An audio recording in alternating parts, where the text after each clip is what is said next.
The Horizons region is carved by three main river systems, the Whanganui, Rangitikei and Manawatu. These river systems then split up into sub-catchments, which are land areas within the region defined by water sources. Managing our river catchment resource falls to Horizons as the regional council, especially when it comes to keeping our communities and their livelihoods safe from the risk of flooding and erosion. In the Horizons region, we manage 34 river and drainage schemes, maintaining over 490 kilometres of stop banks, 1,090 kilometres of drains, 23 pumping stations and 53 dams. That sounds like a lot, but in fact only covers approximately 40% of the river catchment areas in the region.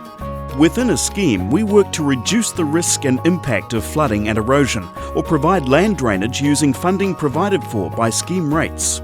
A scheme is determined by identifying an area of properties and land that have a reasonable flooding or erosion risk, or have a drainage problem.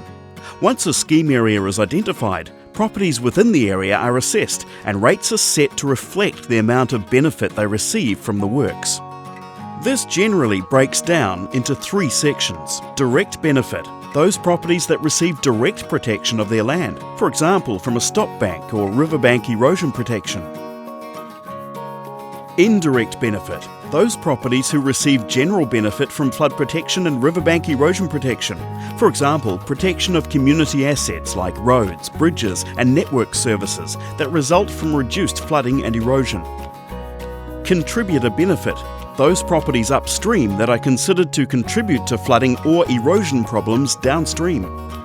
How much each section pays is either based on capital value, land area or a set rate.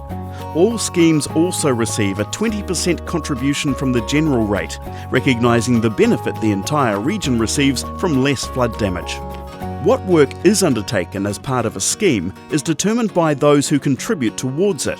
Scheme annual general meetings provide the opportunity for scheme ratepayers to meet with Horizons river management staff, hear about what's happened over the past year, and discuss works planned for the upcoming year.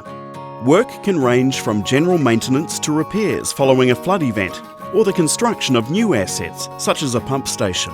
So, what about those parts of the region that aren't part of a scheme? What happens if they are at risk of flooding or erosion? The answer to this is a little trickier. Outside of a scheme, some financial assistance is available for river works. Unfortunately, Horizons only has a small amount of funding available for these types of works each year. This means that additional funding has to be sought from other parties, such as the District Council or landowners, who will receive direct benefit from the work. The other option is to leave the river to run its natural course, which most of the time does not put too much land at risk.